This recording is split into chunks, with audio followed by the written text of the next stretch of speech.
తాకట్లో ఉన్న మీ బంగారాన్ని విడిపించి ఆ రోజు ఆన్లైన్ ధరకే మేము కొంటాం. Sharma gold company. నమస్కారం, వెల్కమ్ టు ఐ డ్రీమ్. ధర్మ మార్గం కార్యక్రమానికి స్వాగతం. నేను మీ విజిత.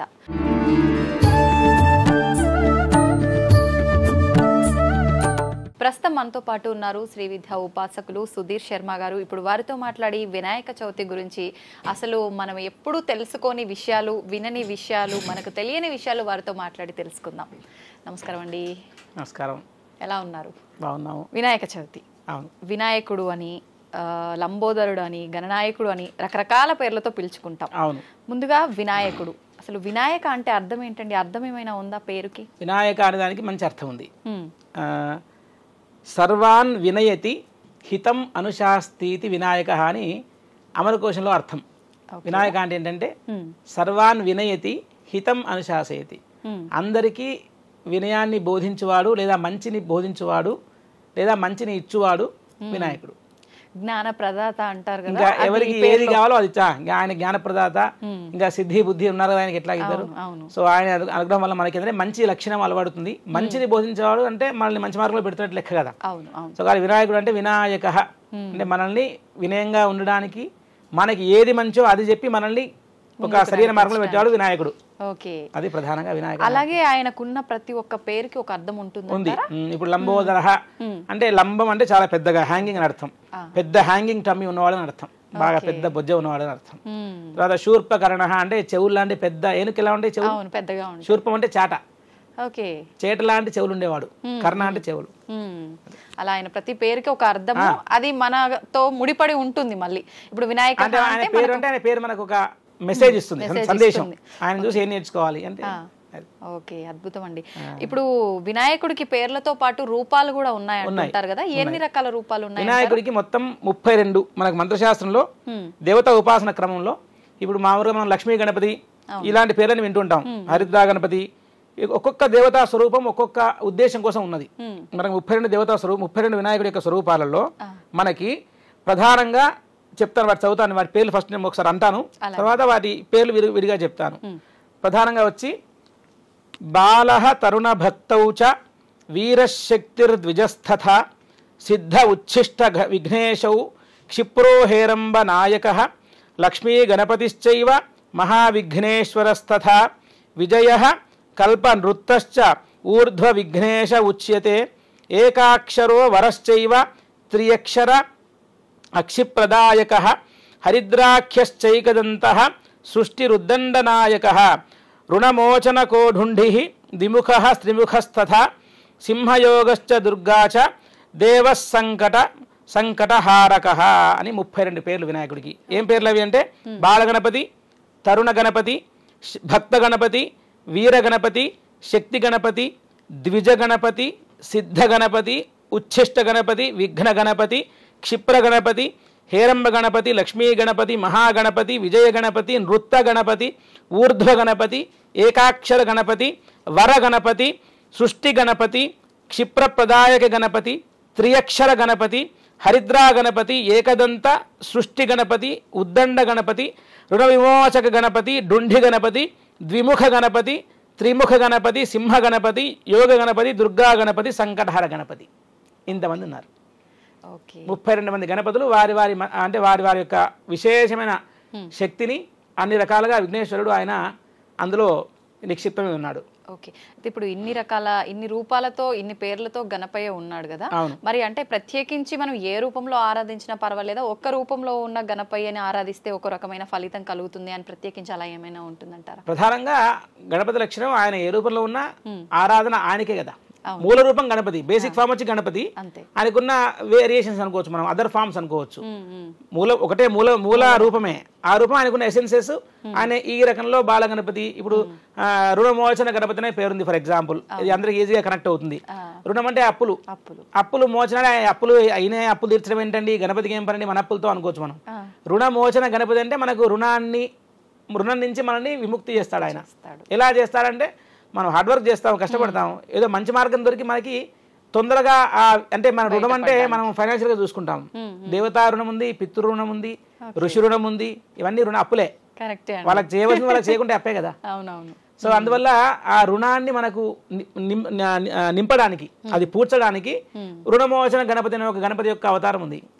ఆ రూపంలో ఆయన్ని పూజిస్తే ఆయన మనకి మామూలుగా ఉండేటువంటి ఫైనాన్షియల్ అప్పులు తీర్చడానికి కానివ్వండి, అప్పుల నుంచి ఆయన వచ్చేది తీర్చాడు, మనకు శక్తినిచ్చి మన శక్తి ద్వారా మనల్ని దాన్ని ఇంకా తొందరగా అయ్యేట్టు చూస్తాడు. మనం చేసే పని ఇంకా మోర్ ఎఫెక్టివ్గా ఉండడానికి ఆయన మనకి ఏదో ఒక అనుగ్రహం వల్ల అది ఇంకా it will be more effective so that we can easily pay it of. అలాంటి ఒక భాగ్యాన్ని మనకు ఒక ఆయన క్రియేట్ చేస్తాడు. అందువల్ల రుణమోచన గణపతి. ఇంకొకటి సంకటహర గణపతి. సంకటం అంటే కష్టాలు. కష్టాలు ఎవరు కావాలనుకుంటారు? అందరికి కష్టాలు వద్దరే అనుకుంటారు. సంకటాలను హరించే గణపతి, తీసేసే గణపతి, ఆయన పేరు సంకటహర గణపతి. ఇంకొక గణపతి ఉన్నాడు క్షిప్ర గణపతి అని. క్షిప్ర అంటే immediate grant, on the spot. అంటే కలికాలంలో మనకు కొంచెం అన్ని తొందరగా కావాలి కదా, పనులని తొందరగా అంటాం కదా. క్షిప్ర ప్రసాద గణపతి అంటే అందరికంటే తొందరగా క్విక్ గా రెస్పాండ్ అయ్యేవాడు. క్షిప్రం అంటే వెంటనే అని అర్థం. ఏమన్నా మనకు కొంచెం పనులు స్వామి, నాకు కొంచెం ఎమర్జెన్సీలో స్వామి అంటే ఎమర్జెన్సీ అంటే మరి నువ్వు నా అవత ఈ యొక్క రూపాన్ని జపించుకోరా అనేటువంటి జపం చేత గాని హోమం చేత గాని గణపతి అత్యంత తర్పణం విశేషం. గణపతికి తర్పణం చేస్తారు. గణపతికి ఆ మంత్రాన్ని తర్పణం చేస్తూ ఆయనకి చతురావృత్తి తర్పణం ఉంటుంది. ఆ తర్పణం చేస్తూ గణపతికి తర్పణం పాలతో క్షీర తర్పణం చేస్తే ఆయన తొందరగా తృప్తి పడతాడని చెప్పి శాస్త్రవాక్యం. ఇప్పుడు తెల్ల జిల్లేడుతో చేసిన గణపతిని పూజిస్తే కూడా తొందరగా ఫలితాలు వస్తాయంటారు కదా, అది కూడా నిజమే అంటారా? అర్క గణపతి అనేటువంటిది ఒక దేవత, అదొక మంచి వృక్షం, ఒక జిల్లేడు వృక్షం, దేవతా వృక్షం అదొకటి. సో దాంతో చేయడం వల్లనే తీరుతాయి అనుకోవడం కంటే ఏ గణపతికి మంత్రంతో చేసినా కూడా ఆయన కోరికలు తీర్చే సామర్థ్యం కలిగి ఉంటాడు. కాబట్టి మనం ఎప్పుడైనా సరే ఇప్పుడు మనం ఒక ప్రత్యేకమైన వస్తువుకి కనుక ఆయన లిమిట్ చేసామనుకోండి, అసలున్న ఫామ్లు పక్క పెట్టేసి అందరు వెళ్ళిపోయి జిల్లేడు చెట్టు మీద పడిపోతారు. ఇంకా అర్క గణపతి పైన అర్క వచ్చి అదొక విశేషమైన ఒక చిన్న చెట్టు, దానిలో ఉండే ఒక బెరడుతో గణపతిని చెక్కుతారు, చేసి దాన్ని పూజ చేస్తారు. కానీ జిల్లేడు పాలు తాగితే విషం.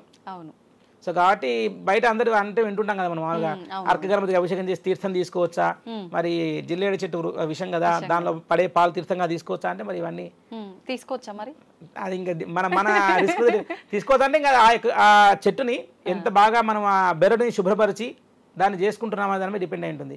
ఏదైనా సరే అతి పనికిరాదు కదా. సో దేవతకి ప్రత్యేకంగా ఈ విగ్రహంలో మనం అర్క అంటున్నారు కదా, మామూలుగా ఏ పంచలోహ మూర్తి అయినా ఇత్తడి మూర్తి అయినా సో నిత్యం పూజించడానికి ఏది బాగుంటుందో ఆ గణపతిని పెట్టుకోవాలి మనం. ఇప్పుడు అర్క గణపతి చెక్కతో చేసిందండి, తెచ్చింట్లో పెట్టుకుంటాం, ఏదో ఒకరు చిన్నగా అది విరిగిపోవడం ఏదో స్టార్ట్ అయిపోతుంది, లోపల అనుమానాలు, అయ్యో అలా విరిగిపోయింది అలా పర్లేదు అంటారా, ఇలాంటివన్నీ అంటారా.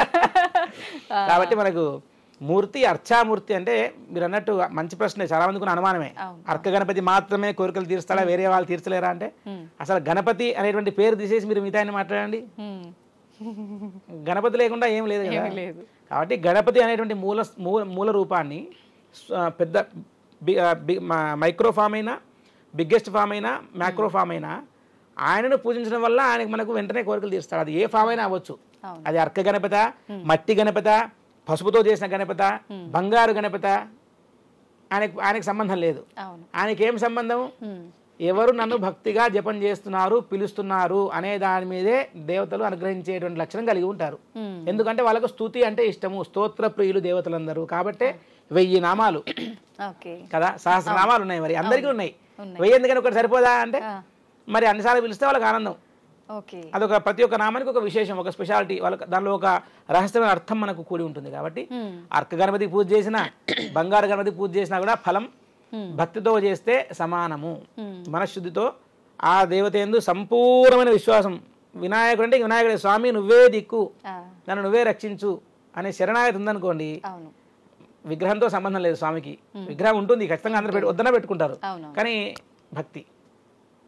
అయితే ఇప్పుడు మనం ఏ దేవుళ్ళని పూజించినా ఏ దేవుళ్ళని ఆరాధించినా మనం ఇంట్లో పెట్టుకుంటాము, ఆరాధిస్తాము. కానీ ఒక వినాయకుడి విషయానికి వస్తే మాత్రం నవరాత్రుల్లాగా మనము స్వామివారి విగ్రహం పెట్టి పూజలు చేసిన తర్వాత తీసుకెళ్లి నిమజ్జనం చేస్తూ ఉంటాం. ఎందుకని ఈ కాన్సెప్ట్ అంతా? అసలు నిమజ్జనం అంటే ఏంటంటే మనకి ఇప్పుడు చూడండి, ఇదంతా ప్రకృతి సంబంధించిన కాన్సెప్ట్. ప్రకృతి తెలుసు కదా మనకి. ఇప్పుడు వినాయక చవితి చూడండి, వినాయక చవితి ఎప్పుడు వస్తుంది? భాద్రపద మాసం, శ్రావణ మాసం తర్వాత భాద్రపద మాసం వస్తుంది. ఆ 2 months శ్రావణం భాద్రపదం ఏ ఋతువు? వర్ష ఋతువు, వర్షాలు పడతాయి. సో ఇప్పుడు ఒకవేళ మట్టితో సపోజ్ ఎగ్జాంపుల్ మనం నేను వ్యవసాయం చేసేటువంటి కాన్సెప్ట్లో చెప్తే మట్టిని తీయాలి. ఏ మట్టి తీయాలి? రేగడి అలాంటి మట్టి తీయాలి, చెరువులో మట్టి తీయాలి. ఆ మట్టి తీసుకొస్తారు. దానివల్ల చెరువులో మట్టి తీసే వల్ల చెరువుకి పూడికి తీసినట్టు అవుతుంది, అది లోతు పెరిగినట్టు అవుతుంది. తర్వాత సారవంతమైన మట్టిని తీసుకొచ్చి ఇప్పుడు మళ్ళీ ఏంటంటే ఇప్పుడు దీనివల్ల ప్రకృతికి హాని జరగదు. మీరు ఒకవేళ ప్యూర్ గా మట్టితో చేసిన గణపతి మాత్రమే తెచ్చుకొని మీరు 9 రోజులు అర్చామూర్తిగా పూజించి, ఉత్సవమూర్తిగా పూజించి మరలా ఆయన నిమజ్జనం చేయడం వలన ఆ జలాల్లో కలిసిపోయి ఆయన మళ్ళీ ప్రకృతిలో ఏకంగా అంటే ఏంటి, ఏ రూపము ప్రకృతి నుంచి వచ్చిందో అదే రూపం మళ్ళీ ప్రకృతిలో కలిసింది. అవునండి. అంటే ఆ రూపం ఎందుకు వచ్చింది? రూపం మానవులను ఉద్ధరించడానికి వచ్చింది, మనకు శ్రేయస్సు చేయడానికి వచ్చింది. ఏ రూపాన్ని చూస్తే మానవుడు ఆహా అని సంతోషపడతాడో ఆ రూపాన్ని తీసుకొని అదొక ఏమంటారు భవబంధాలు అంటారు చూసారా, అంటే పుట్టడం చావడం అనేటువంటి దాన్ని భవము అంటారు. అంటే జన్మించడం మరణించడం భవబంధాలు. సో సర్కిల్ కదా. అవును. ఇప్పుడు ఆయన అమ్మవారు ఎక్కడి నుంచి తయారు చేసింది? పార్వతీ అమ్మవారు పసుపు ముద్దతో తయారు చేసి ప్రాణం ఇచ్చింది. అది ఎలా ఇచ్చిందండి, అలా ఎలా సాధ్యం అవుతుందండి అంటే మన ఇప్పుడు ఎక్కడో ఈ మెకానికల్ ఇంజనీర్ చేసేవాళ్ళు సైంటిస్టులు అందరూ కూడా ఒక చిన్న బొమ్మ కారం చేసి కారుకి కదిలే శక్తి ఇచ్చారు కదండి. వెలికేంత శక్తి ఉన్నప్పుడు దేవతలకు అసాధ్యమైనది ఉంటుందా? వాళ్ళు ప్రాణం పోయలేరా కదా. సో అందువల్ల ఆవిడ అలా చేసి అంటే మనం ఏమర్థం చేసుకోవాలి, హరిద్రా గణపతి పసుపుతో చేసిన గణపతి ఆయన అర్చించి పూజించి ఆయన మళ్ళీ ఇల్లు నిమజ్జనం చేస్తే ఎవరికి దీనివల్ల పర్యావరణ హాని కలిగిందా? లేదు, కలగదు.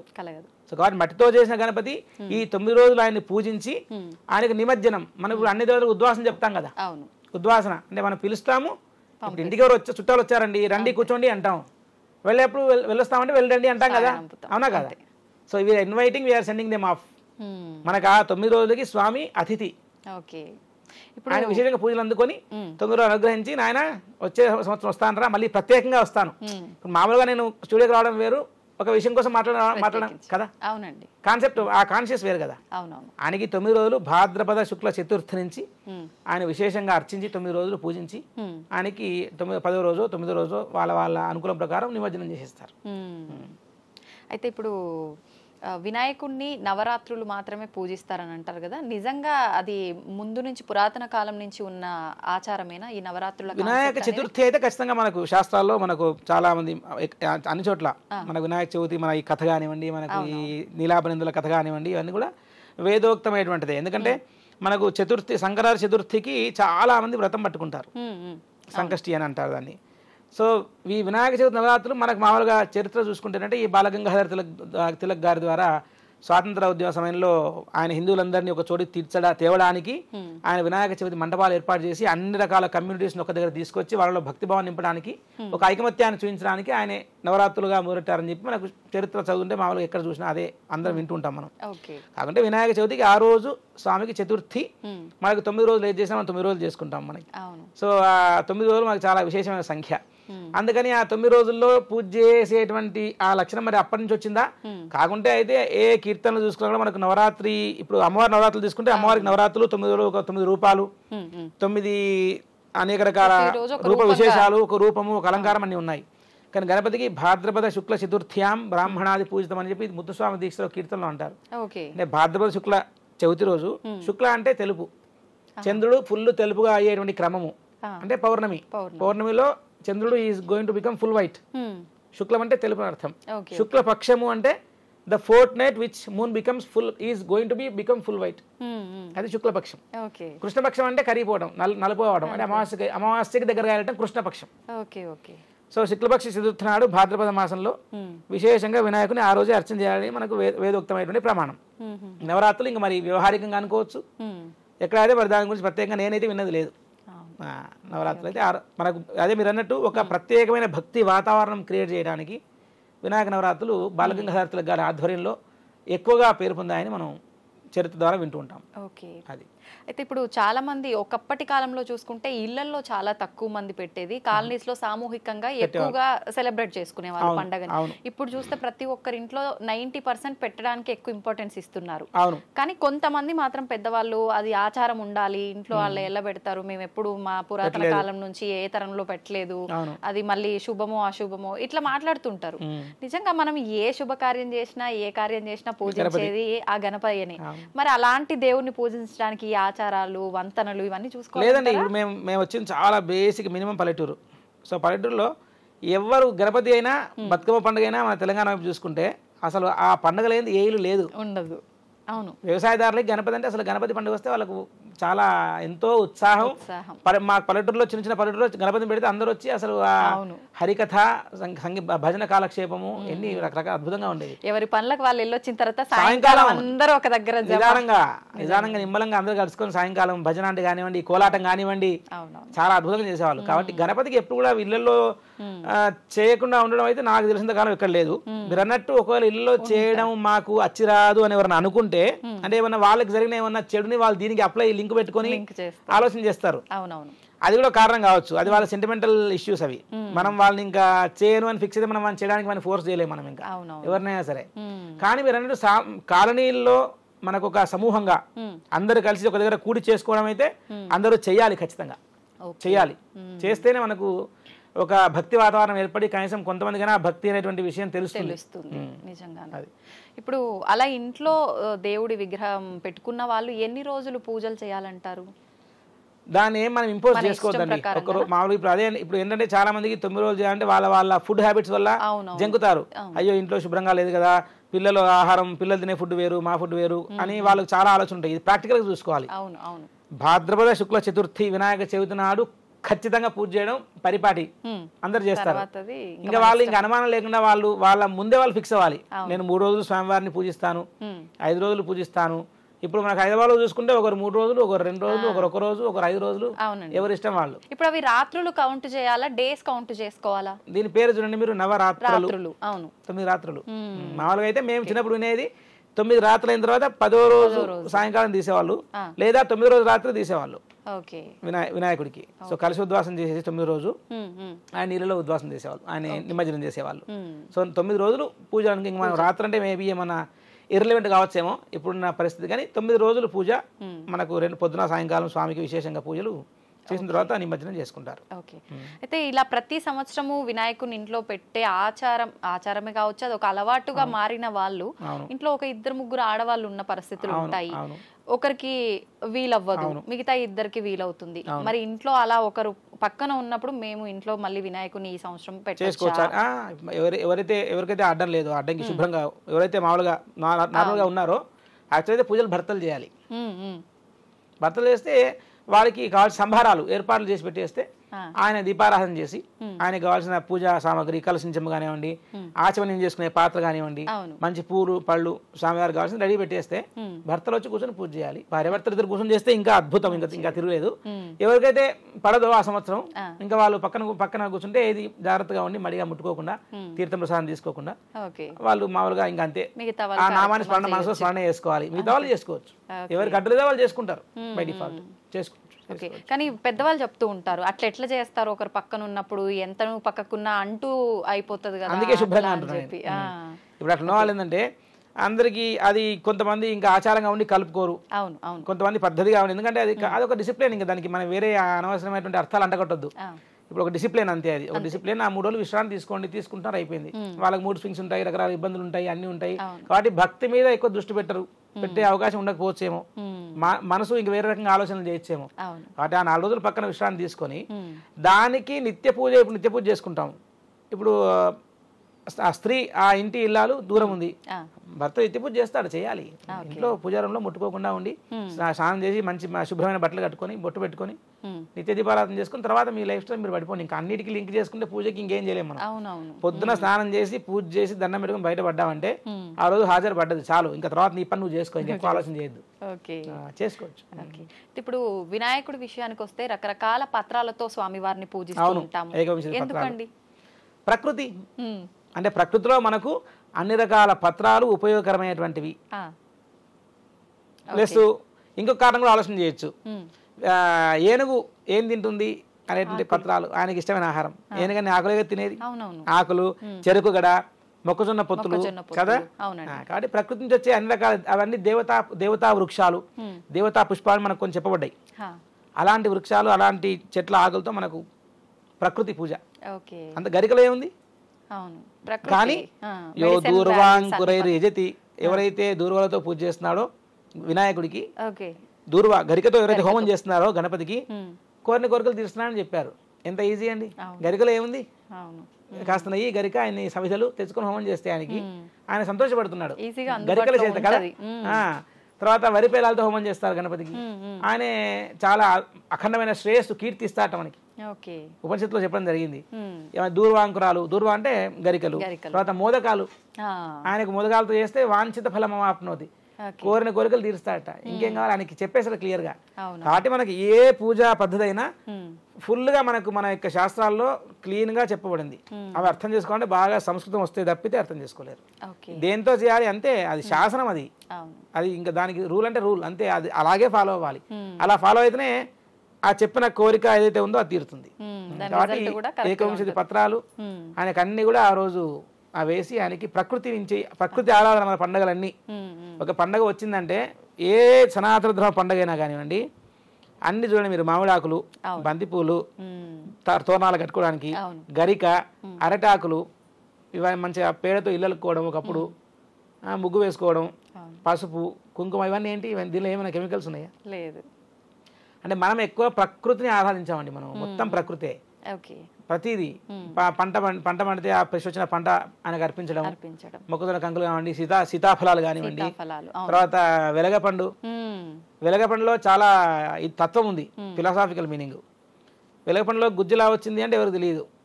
ఏనుగు తింటుందట వెలగపండుని, తింటే అందులో ఉన్న గుజ్జు మాత్రం మాయమవుతుందట, పండు అలాగే ఉంటుందట, వెలక్కాయ విరిగిపోదట అసలే. అంటే ఏం చెప్తారంటే లక్ష్మీ అనుగ్రహం నీకు ఉంటే వెలగ పండులో గుజ్జు ఎలా మాయమైందో ఏనుగు కడుపులోకి వెళ్ళినా కూడా కాయ మాత్రం పాడవకుండా అలా వచ్చి అలా వెళ్తుంది లక్ష్మీ అమ్మవారు. నీకు తెలియదు వచ్చేది రాంది అంటే భాగ్యం వస్తే అలా వస్తుంది. మనం అనుకుంటే ఏదో ఏదో అంటే రాదు. ఆమెకు అనుగ్రహించాలనేటువంటి ఆలోచన వచ్చి వాళ్ళ మీద చల్లని చూపు పడిందా, ఏ రూపంలో ఎలా వస్తుందో తెలియదు అంటుంటారు కదా, ఇలాంటి సందర్భాల్లోనే అయి ఉంటది. అందుకే సిరిత వచ్చును అని చెప్తారు కదా. లక్ష్మి వస్తే ఎలా వస్తుందంటే కరిమింగిన ఆమె వస్తే వస్తుంది, కరిమింగిన వెలగపండు కరుణను సుమతిని అని చెప్పి, ఎలాగైతే ఏనుగు వెలగపండు మింగేస్తే దానిలో ఉన్న గుజ్జు వెళ్ళిపోయి బయట మాత్రం డొల్లా కనిపిస్తుంది, అలా వెళ్ళిపోతారు చెప్పకుండా. ఓకే. అయితే ఇప్పుడు వినాయకుడికి ప్రీతికరమైన మోదకాలు ఇందాక మీరు ఆల్రెడీ చెప్పారు, ఉండ్రాళ్ళు కూడా, ఇంకా ఎటువంటి ప్రసాదాలు స్వామి వారికి ప్రీతి? అంటే మనకి ఎప్పుడు చూడు మోదకము మోదకము మోదకమే, మోదక ప్రియ మోదక ప్రియ మోదక ప్రియ, ఆయనకి మోదకాల నుంచి ఇంకేం కావాలి, మోదకం అత్యంత విశేషం.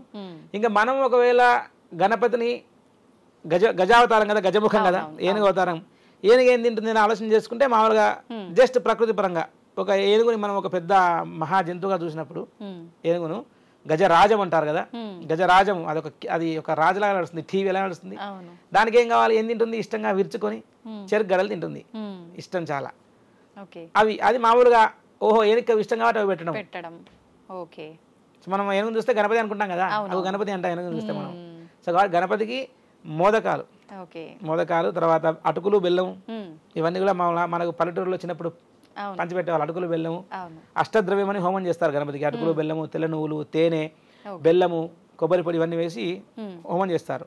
సో అటుకులు, బెల్లం, ఉండ్రాళ్ళు, తర్వాత ఆయనకి పాయసం ఇవన్నీ పెడతారు. కానీ మోదకం అనేటువంటిది సంతోషము కలగజేసే దాని పేరు మోదకం. మోదహ అంటే ఆనందం కలగజేసేటువంటిది, ఏది తింటే గణపతికి ఆనందం కలుగుతుందో అది మోదకం. ఉండ్రాళ్ళు, మోదకాలు కూడా కొబ్బరితో చేసే రకరకాల పద్ధతులు ఉన్నాయి. మహారాష్ట్రలో ఒక రకంగా చేస్తారు, మనసులో ఒక రకంగా చేస్తారు. వాటిని కొంతమంది స్టీమ్ తో చేస్తారు. కొబ్బరి పొడి, బెల్లం పొడి, నువ్వుల పొడి, బెల్లము, పల్లీలు, బెల్లంతో కూడా చేస్తారు. రకరకాల పద్ధతులు. ఇప్పుడు చాలా మంది ఆ రోజు వినాయకుడి విగ్రహం ముందు రోజే తీసుకొచ్చి పెట్టుకుంటారు. అలా తీసుకొచ్చుకుంటే తప్పు లేదా? ఏం లేదు. అది ఆ రోజు కూడా లెక్కలోకి వస్తుందా?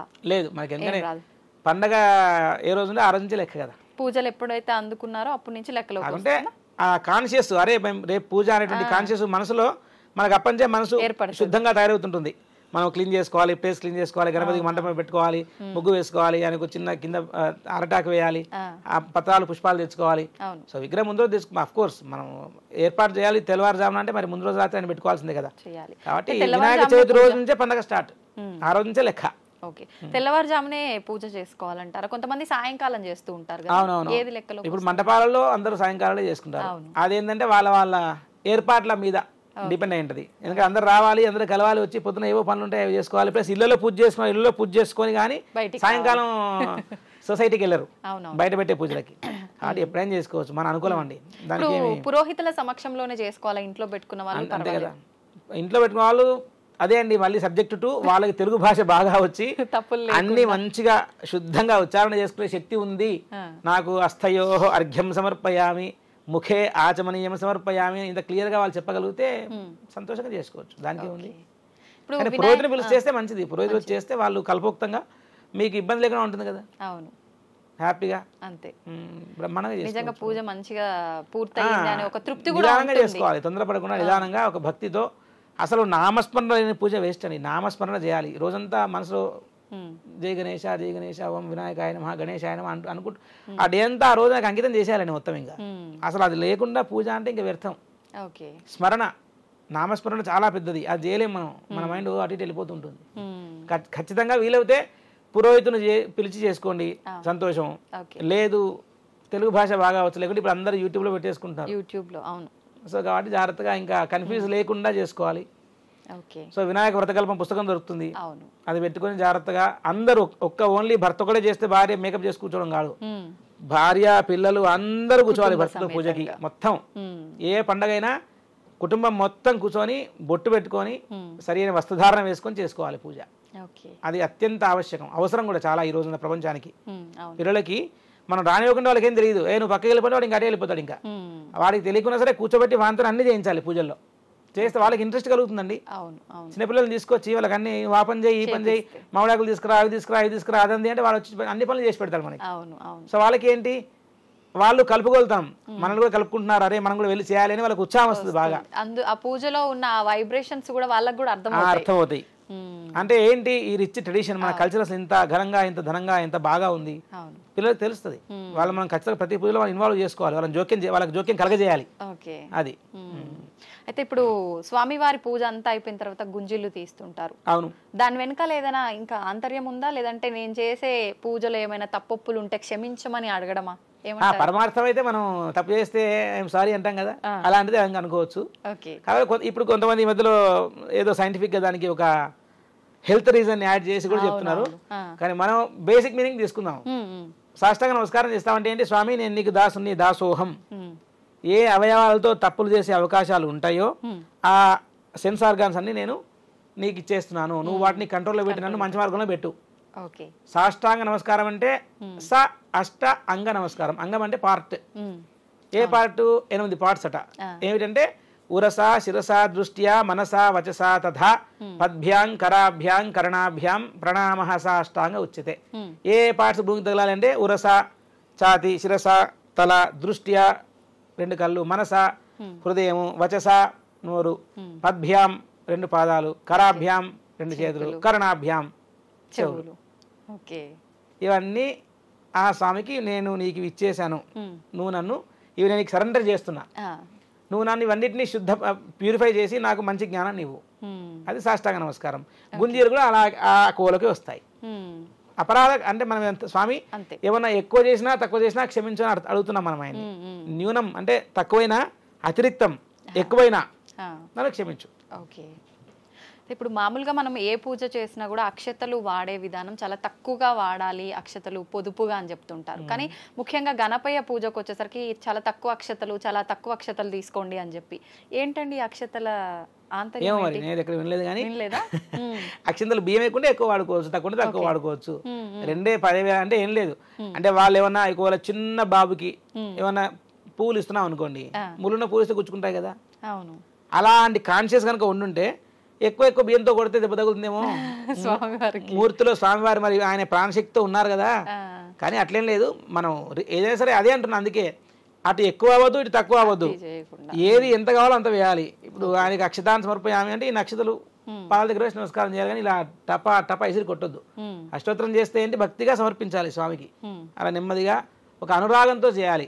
ఓహో నువ్వు రాగరాక నా ఇంటికి వచ్చావు స్వామి, నువ్వు కూర్చో, నీకు అన్ని బాగా చేస్తా అన్ని చూసుకుంటా అని చెప్పి కూర్చోబెట్టి మనం ఎలా గెస్టులు చూసుకుంటాం, రాగరాక వస్తే ఎంత ప్రేమ చేస్తాం మనం, ఆయనే అంతే. అందుకని చెప్పి అక్షతలు ఎంత కావాలో అంత వేయాలండి. ఇన్ని గుప్పలు వేస్తే ఎక్కువ పుణ్యము, 2 వేస్తే తక్కువ పుణ్యం ఏం లేదు. భక్తితో ఏం వేయకున్నా కూడా పుణ్యమే. కానీ కాన్షియస్ ఇవన్నీ మనకి ఏంటంటే ఈ రిచువల్స్ అన్ని చేయడం మనల్ని ఒక ఉత్సాహవంతులుగా చేసి మనలో ఒక కాన్షియస్ ఒక స్పృహ రావడం కోసం ఇవన్నీ మనం చూసే వస్త్రం చూడండి, పూజలు ఏముంటాయి, పసుపు కుంకుమ గంధము అక్షతలు పళ్ళు ఫల అన్ని అవన్నీ చూస్తే మీ కళ్ళకి ఏం అనిపిస్తుంది, చాలా ప్లెజెంట్గా అనిపిస్తాయి ఈ కళ్ళకి అవన్నీ. అదో పెద్ద కత్తి పెట్టండి భయం వచ్చేస్తుంది కదా.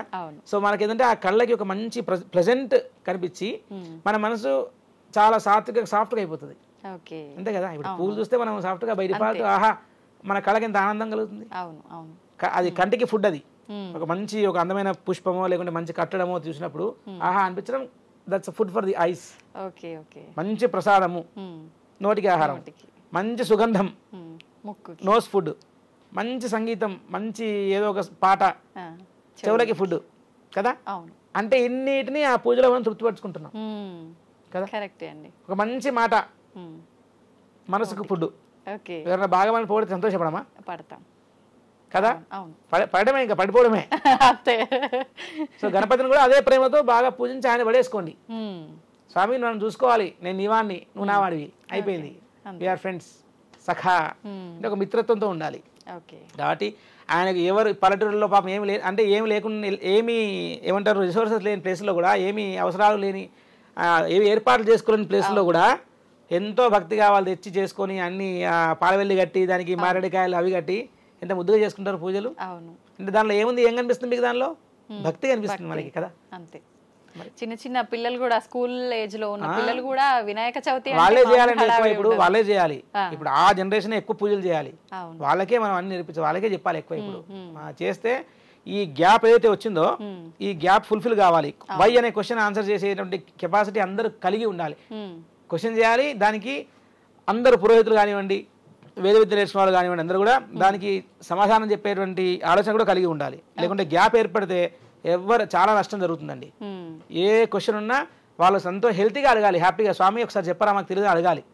అడిగితే ఆ బ్రాహ్మణుడు కూడా ఆ పూజారి కూడా తనకు తెలిసింది సాధ్యమైనంత వరకు మంచి వాళ్ళకి ఆన్సర్ చెప్పి వాళ్ళని ఒక సమాధానపరచాలండి. అలాంటప్పుడే మనకి ఇంకా వాళ్ళకి ఎక్కువ బాగా ధర్మం మీద దృష్టి వస్తుంది, శ్రద్ధ వస్తుంది, నిష్ట వస్తుంది. ఇప్పుడు పాలవెల్లి అన్నారు కదా, ఇది అందరూ కట్టరు, చాలా కొంతమంది. ఇది ఏమైనా ఆచారం ఉండాలంటారా కట్టాలి? మండపం, అవును, పెళ్లి పందిరి లాగా అదొక పందిరి, ఆచారం కట్టకపోయినా పర్లేదు. ఓకే. కలశం, ఇంకొకటి కలశం. పురోహితుడు లేకుండా మనం ఇంట్లో విగ్రహం ప్రతిష్టాపన చేసుకున్నప్పుడు కలశం పెట్టాల్సిన అవసరం ఉందంట. కలశం కాన్సెప్ట్ వేరండి. యాక్చువల్లీ కలశం చూసుకుంటే మీరు సత్యనారాయణ తీసుకుందాం, అందరూ ఏదో పెట్టేసుకుంటారు. ఒక్కసారి మీరు పుస్తకం తీసి చదివితే ఫస్ట్ స్టోరీ ప్రథమాధ్యాయంలో కలశం అంటాడు, బంగారమో వెండో ఇత్తడో రాగో శక్తి లేకుంటే మట్టితోనే పెట్టుకోని చెప్తాడు. తర్వాత ఏమంటాడు తెలుసా? తస్యోపరి న్యస్యేదేవం సత్యనారాయణ అని చెప్తాడు. అంటే దానిపైన ఏమంటాడంటే సత్యనారాయణ స్వామి యొక్క ప్రతిమను పెట్టండి అంటాడు. ఎక్కడ? కలశం మీద. ఎలా పెడతారంటే కలశం మీద చిన్న పళ్ళెం పెట్టి, పళ్ళెంలో చిన్న వస్త్రం పెట్టి, ఆ వస్త్రంలో తమలపాకు గది పెట్టి దాని మీద విగ్రహం పెట్టాలి. స్వామి కలశాన్ని గదించండి అంటారు వ్రతం చేసిన తర్వాత. కలశంలో ఏముంది? కలశం మీద ఏముంది? కలశం మీద దేవుడి విగ్రహం ఉంటుంది. యాక్చువల్ అయితే మీరు యాజ్ పర్ స్టోరీ చూసుకుంటే, పుస్తకం చూసుకుంటే, కల్పోక్తం పురాణం ప్రకారం చూసుకుంటే కలశం చెంబు మీద పళ్ళెము, పళ్ళెం మీద వస్త్రము, దాని మీద విగ్రహం. ఈ కొబ్బరికాయ పెట్టడాలు, కలశానికి ఈ వేయడాలు, బంగారం వేయడాలు ఎక్కడ లేదు. మీరు పుస్తకం చదవండి. అమ్మవారి ప్రతిమ. ఇప్పుడు సుజక్రాసనం చేసే వాళ్ళం మేము కూడా కొంతమంది. కలశంలో ఏదో బియ్యమో లేకుంటే ఏదో నీళ్ళు, సుగంధ ద్రవ్యాలు, ఇలాచీలు, యాలకులు అన్ని లవంగాలు పొడి చేసి చేసిన ద్రవ్యము, దానిపైన ఒక పళ్ళెం పైన శ్రీచక్రం పెట్టి 9 రోజులు అర్చన చేస్తాం సుచక్రానికి. అంటే కలశం పైన శ్రీచక్రం ఉంటుంది, కలశం పైన దేవతా విగ్రహం ఉంటుంది, అది కలశం. సో కలశం పెట్టడం అటువంటిది కలశారాధన. అదే 9 రోజులు ఉత్సవాలు జరిపే వాళ్ళు చేసేటువంటి పద్ధతి వేరు. ఒక్కరోజు కలశం అంటే మీరు కలశం మీద కొబ్బరికాయ పెట్టేసి కాదు అక్కడ విషయం. కలశం మీద దేవతామూర్తి విగ్రహం ఉండాలి. లేదా కొబ్బరికాయ పెట్టి చేసే వాళ్ళైనా సరే ఏ పూజ ఉద్వాసం చెప్తే కలశోద్వాసం చేసేస్తారు. చేసుకొని వాళ్ళు మామూలుగా పూజ చేసుకోవచ్చు.